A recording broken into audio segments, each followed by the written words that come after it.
Lethal Company is simple. Land on an unknown planet, collect enough loot and items, and then sell the loot to the company so you don't get ejected in space and die. Sounds easy enough, right? Right?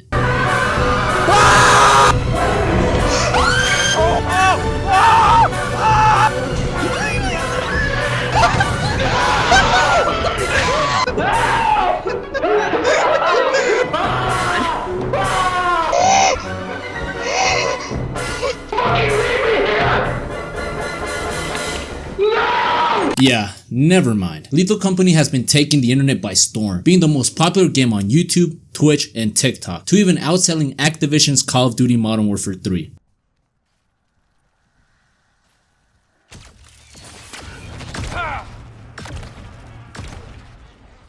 And all of this was possible by one developer, by a user named Seekers. But before there was Lethal Company, Seekers developed other games in the past too. Seekers made two popular Roblox experiences, Lightbulb and Silent Dark. The Upturn, just like Lethal Company, a game that mixes both survival horror with comedy. And for last, the two games that are today's video topic, It Steals and Dead Cedar.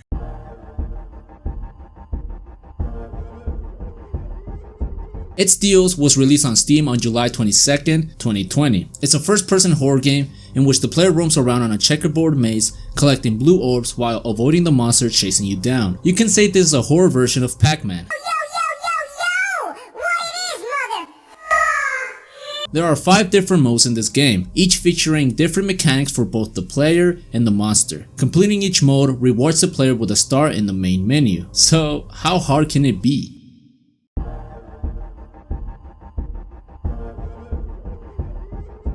In classic mode, the main objective is to collect 14 orbs that are spread around the maze. You spawn with a flashlight and a radar. By pressing R, the radar will open, giving you the exact location of the orbs. But there's a catch. The only orbs that are visible in the player's radar are the ones that are closest to them, forcing the player to move to be able to see the other orbs around the maze. While collecting the orbs, the monster tries to sneak behind you, making small noises indicating his presence. The flashlight is the player's weapon. Flash the monster so it can get scared and run away. Do this enough times and the monster will become enraged for about 12 seconds, meaning the monster will start chasing you down and cannot be scared off with a flashlight.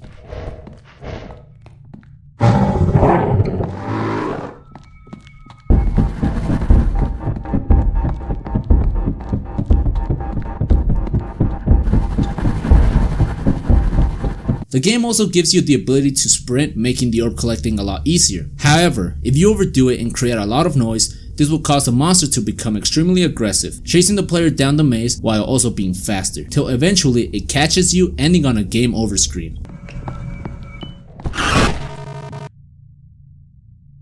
Something that I myself didn't know till I read the guide on the menu. So basically, you have to be balanced, quick, and efficient while collecting the orbs. The monster also messes with the player. While orb collecting, there will be times where the monster himself will act as an orb, and even creating the noise they make, attracting the player towards it. But when you find him, he will start chasing you down, so you got to waste no time and start running.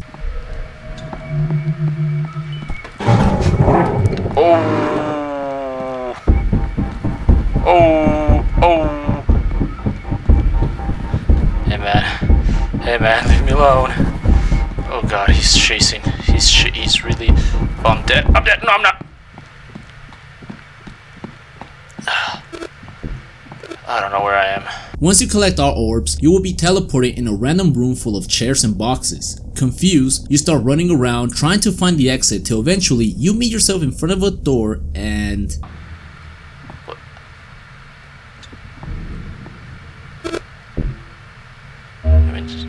No.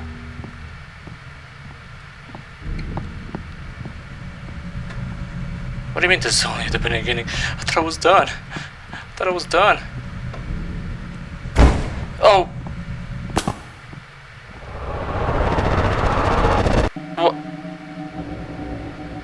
What? The ending is a bit open-ended, but I'm pretty sure we all know what happens to our character. And hooray! You finished the classic mode. Here's a little star. Only 4 more game modes left to go, and it only gets harder from here. What? You thought this was hard? You thought this was the hard part? This was the easiest one.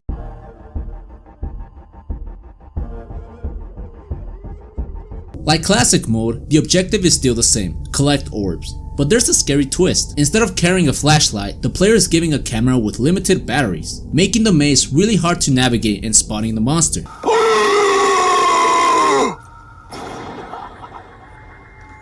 Oh no! But there will be sound cues when it's close by. When that happens, the player must use the camera to flash the monster to scare it away. Flash it too many times and the monster will become enraged. However, unlike in classic mode, the player has the ability to stun the monster by flashing the camera, giving you a chance to run away.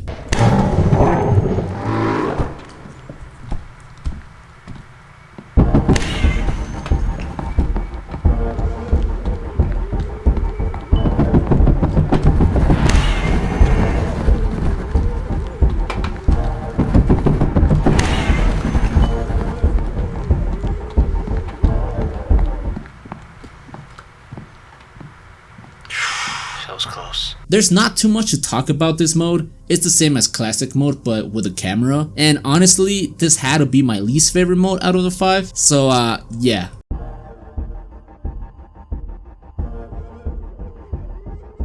This had to be my favorite mode. Just like the name suggests, it's hide and seek. When starting, the player has a flashlight and the ability to crouch. You start off as a seeker. Your mission is to collect orbs like any other game mode and find the monster. Finding the monster, it jumps up and begins to count down from 5.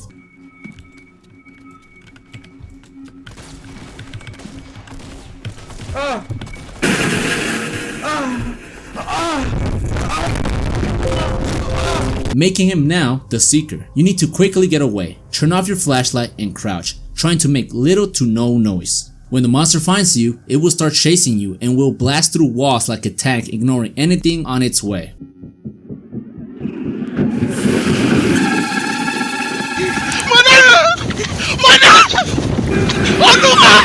This chase will last for about 10 seconds. When it's over, the player will be the seeker again, repeating the whole process.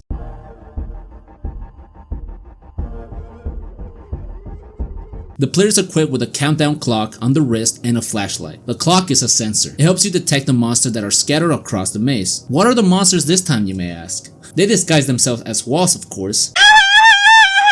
The monster moves towards the player when not in sight, and when they eventually catch you, like any other monster, they start chasing you down until you lose them. There are 3 vaults around the maze. These vaults help you recharge your timer, making them a safe point. But if you don't get inside one on time, then it's game over.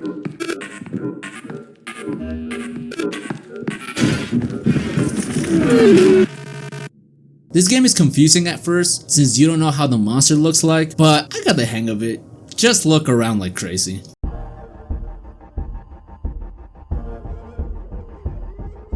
The Phantom is the last mode of the game. The monster is invisible, but you're able to know when it's nearby when the furniture starts moving. The player must stand still and hold their breath to avoid being detected. I don't like the way my skin feels on my body. Do you like the way your skin feels on your body? You're also equipped with 2 devices. Placing them down creates this sphere safe space. When you're detected, the monster reveals itself. You have to run towards the devices, protecting you from the monster, shocking them away. And if you're out of devices, just consider it game over.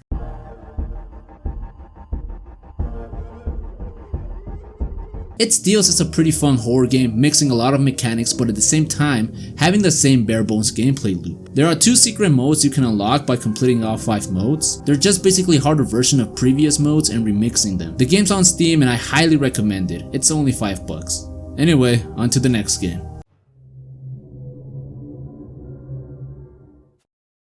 Now, I really wanted to talk about this game ever since I played it. Controversial opinion, I like this game more than It Steals. Released in April 2021, Dead Cedar is a survival horror game. It combines a retro aesthetic look with gameplay similar to other survival horror games like Silent Hill and Resident Evil.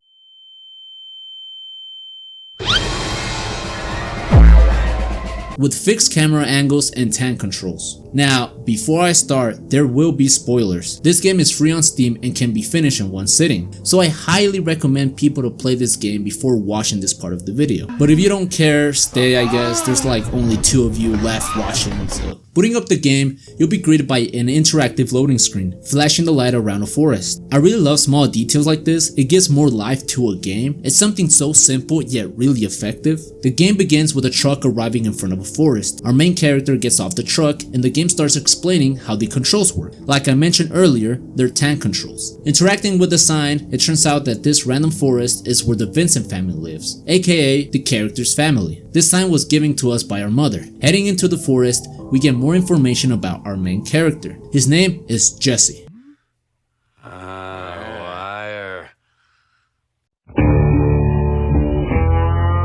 Jesse Vincent, mentioning that he misses his parents and is really happy that his father is coming home today. It's been really long since he saw him, so Jesse needs to get the house in order. Arriving at the house, we see the main door boarded up, which is strange. This is Jesse's house. Why would it be boarded up? There's also a chest in front that is locked. Walking near the white fence, we can see a crowbar in the other side.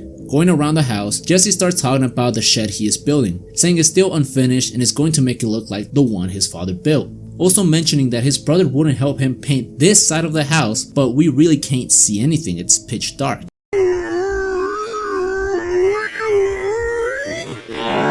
Using the crowbar to open the house, we are greeted to a smell of dust, giving us the idea that this house hasn't been lived in for a while. Entering one of the rooms, Jesse says that he feels safe there, making this room our safe space, being able to save the game, similar to Silent Hill or Resident Evil. Going into the closet, we get the upstairs bedroom key. Now let's pause for a bit. Something that I really don't like about this game is the key collecting. During the whole game is you going back and forth collecting keys to open other areas of the house and to collect other keys from those areas and open other areas of the house and collect other keys. So I don't like that. When done exploring, we eventually enter the basement of the house. This is the most important area of the game. Seekers really did a good job on this space, making it really creepy and uneasy running down the stairs. But that's not even the worst part. When reaching downstairs, the whole place is dark, being able to only see Jesse on screen. Once getting out, we enter a facility of some sorts. The strange part is that Jesse doesn't seem to be bothered by it. Exploring it, again, it seems that the place has been abandoned. 5 key collections later, going down the basement, Jesse says that for some reason he was scared of a computer when he was 8. Opening a room down the facility, the light behind us turns off.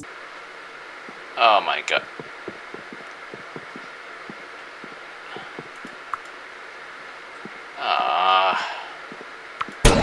Oh fuck! Oh god!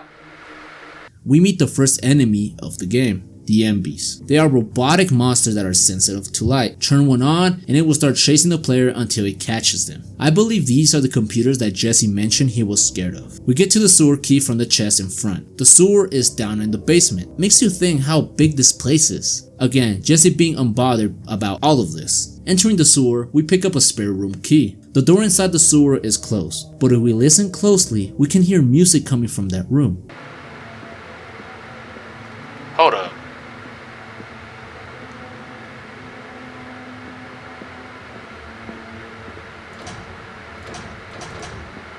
Okay.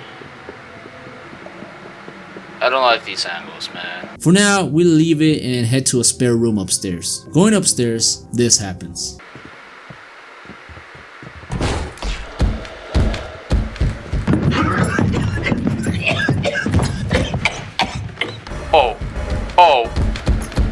Oh, come on.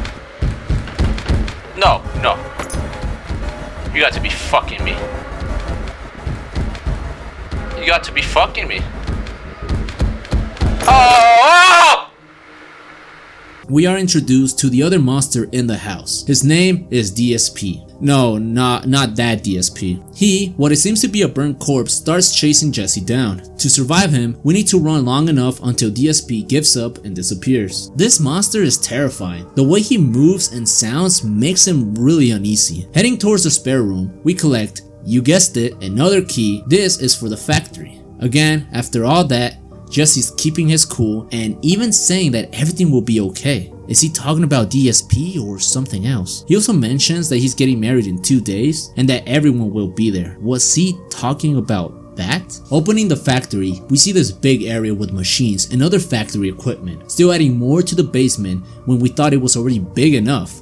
Even Jesse mentioning he never knew how big the basement was. Again, is it his first time here? If so, why does he seem so unbothered? No. I'm skipping a lot of parts since most of it is key collecting and I'm just talking about the main parts of the game. Later on, we collect the backstage key. This is the key from the locked doors in the sewers. Entering it, we can now clearly hear the music. Heading towards it, we meet a light source that is missing its fuse and the attic key. While we get an uneasy angle of a cage. Behind the cage, we can hear the music clearer.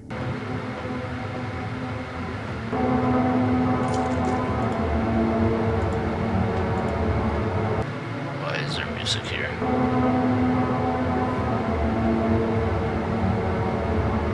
So this is where the music is coming from. But we can't see a thing. It's really dark. Jesse explains that when he was building his house, his mother moved away and seemed to disappear. And also mentioning that his brother doesn't seem to have the time to spend with Jesse. Then saying he kept himself busy building the house as they left him in the dark. So this isn't Jesse's first time here. He's been here before. He built it. So why the sudden confusion earlier? And to finish it off, he says that his father was always there. In different places but always there supporting him, giving us the idea that he's really fond for his dad and despises both his mom and brother for not supporting him. Going to the attic, we pick up a helmet with a light, making those dark places we roamed around earlier easier to navigate. Going down the basement, we finally see the dark room, and to our surprise, we see this.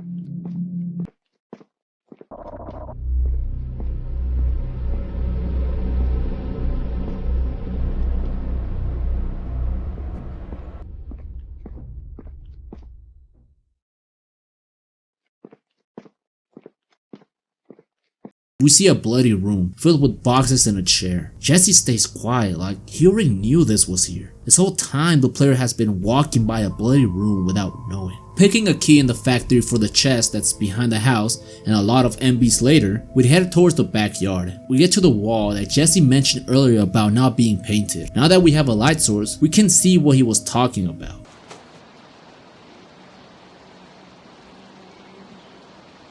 Blood.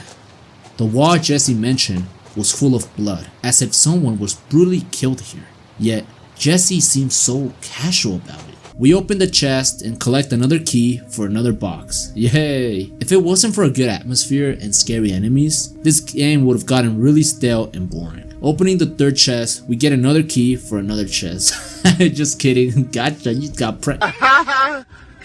We pick up the fuse for the light source down the sewer. Before going down to the sewer, we get one of the most scariest chases this game has thrown at us with DSP.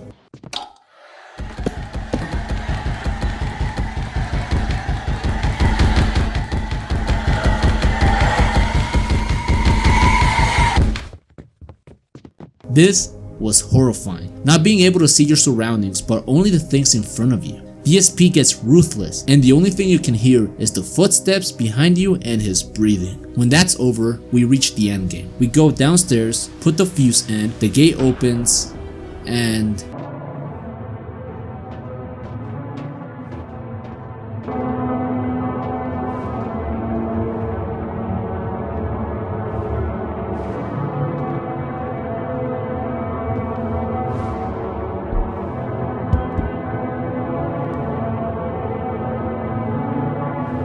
it turns out there were corpses sitting down on the other side of the gate. Not any corpses, but Jesse's family and people he knew. Interacting with them, he says their name and gives them a compliment. The only one missing is Jesse's mom. Probably was lucky enough to escape the massacre, giving a whole different meaning of her leaving him. Before entering the red door, one of the corpses moved.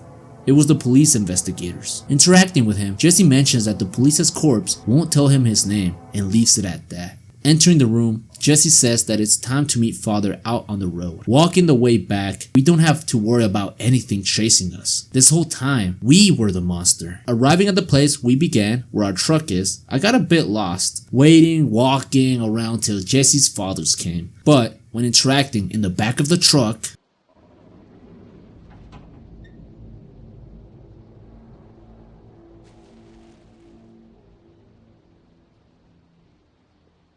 this whole time, we had the corpse of Jesse's father inside the back of the truck. Walking back to the house, Jesse seems to be really happy that his dad was able to come, even showing off his house. We go back to the stage, and inside the mysterious room, we throw the father inside a caged elevator to only find out that he was alive this whole time. Jesse pulls the lever and drops the elevator down.